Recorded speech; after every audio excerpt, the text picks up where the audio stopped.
Ahoj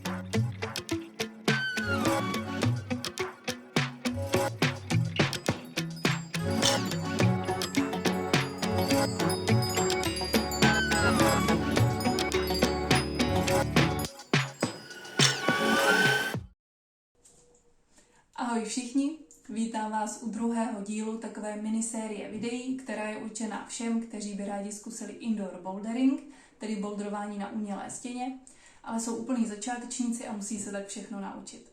V minulém díle jsme se dozvěděli, co to vlastně bouldering je, co na něj potřebujete a jaká jsou pravidla. A pokud jste neviděli, určitě se mrkněte, a pokud jste už viděli, tak se mnou můžete vrhnout na konkrétní tipy, jak se na stěně pohybovat, nebo co naopak nedělat, abyste boulder úspěšně vylezli. Všechny tyhle tipy vám navíc pomůžou lézt kontrolovaně, což je dobré hned ze 3 důvodů.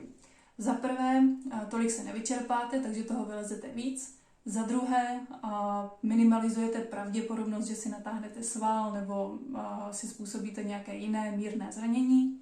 A za třetí, budete lépe vypadat. Protože je rozdíl, jestli někdo na stěně vlaje jak hadr, anebo jestli leze pěkně kontrolovaně. Takže pojďte na to.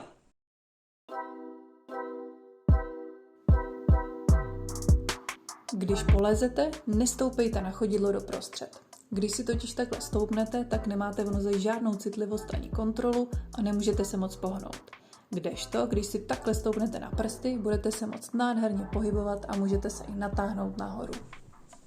Možná si za začátku budete říkat, že na prstech nemáte vůbec šanci se udržet, že na celém chodidle budete mnohem stabilnější a že ty prsty jsou moc slabé, ale není to pravda.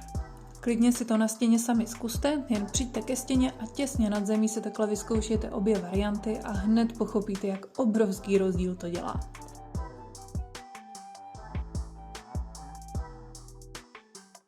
Začátečníci mají v lezení vždy tendenci se hodně přitahovat rukama. Je to přirozené, protože jinak máte pocit, že spadnete. Ale nebojte, nohy vás udrží a udrží vás mnohem líp než ruce. Navíc s pokrčenýma rukama před sebou si rozbijete správný postoj na stěně, protože budete dávat boky od stěny a nemůžete efektivně využívat sílu v nohách.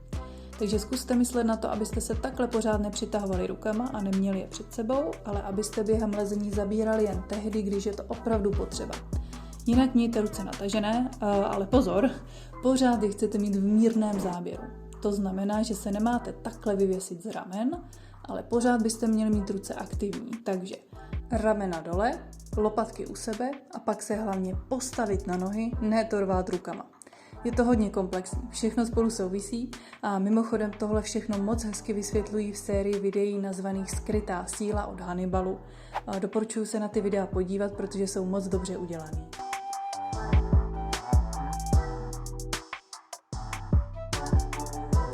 V nohách máme mnohem větší sílu než v rukách, takže logicky, pokud budete jenom viset na rukách, vylezete toho mnohem méně, než když budete správně používat nohy.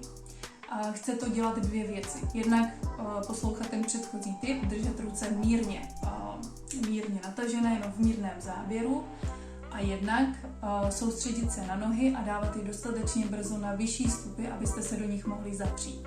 Třeba tady lezu červenou, za chvíli to zastavím. Další chyt je tady nade mnou. Mohla bych se tam natáhnout levou rukou, ale tahla bych to celý rukama. Místo toho si dám levou nohu výš, zapřu se do ní a ruce zabírají jen minimálně.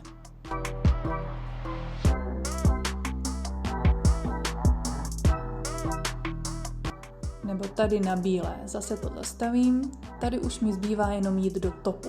Mohla bych se tam opět vyhoupnout, ale musela bych se hodně přitahovat rukama.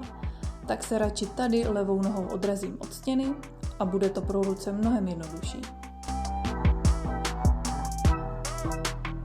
Fajn je, že stavěči vás občas přinutí lézt jenom nohama, protože vám postaví boulder, kde jednoduše nebudete mít chyty pro ruce. To vás nádherně naučí, že se můžete na svoje nohy fakt 100% spolehnout.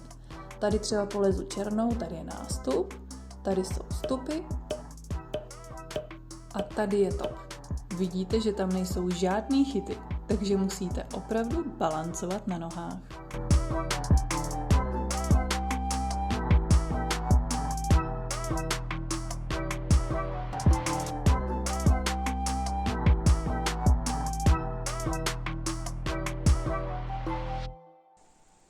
Sranda je, že po lezení nikdy nikdo neřekne mě bolí nohy.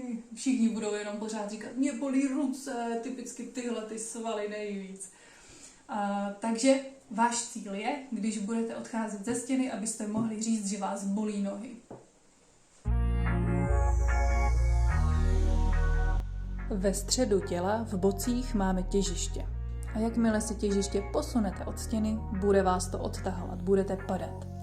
Takže neustále myslete na to, abyste měli boky co nejblíž ke stěně.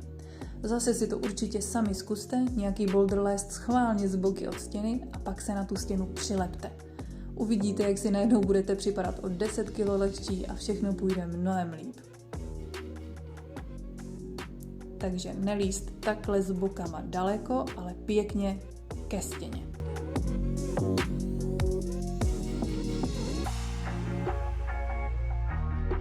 Teď jsme si řekli, že boky musíte pořád držet u stěny. Svoje těžiště ale můžete využít ještě víc. Vždy se snažte dostat tělo, nebo co nejvíc své tělesné váhy, tam, kam se potřebujete dostat.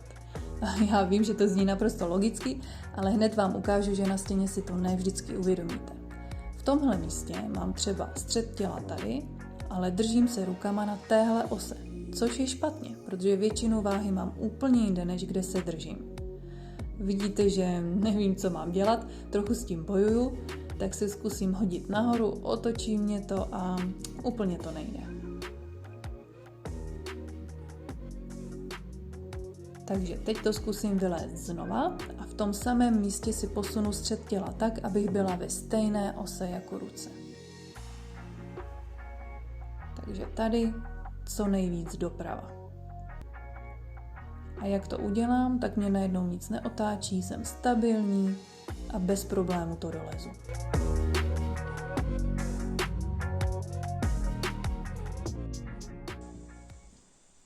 No a těžiště můžete taky velmi dobře ovládat tím, že posunete nohu na jednu nebo na druhou stranu od svého těla. Ale to je tak komplexní téma, že o tom chci udělat samostatný díl. Těšte se. No a teď na závěr si bleskově všechny typy ještě jednou zopakujeme.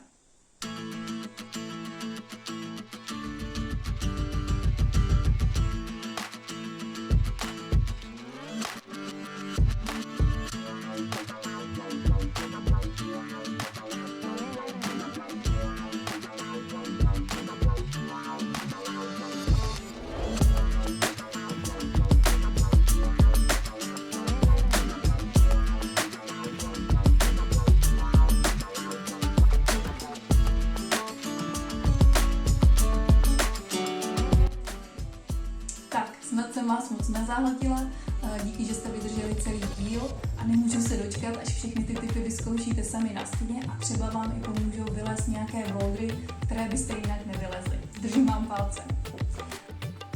Tady je ochutnávka z dalšího dílu, kde si řekneme o tom, jak při lezení využívat paty. Na stěně se pak sami přesvědčíte, že je to úplná pecka, když se to naučíte. Takže se určitě mrkněte. Budu se těšit. Zatím ahoj.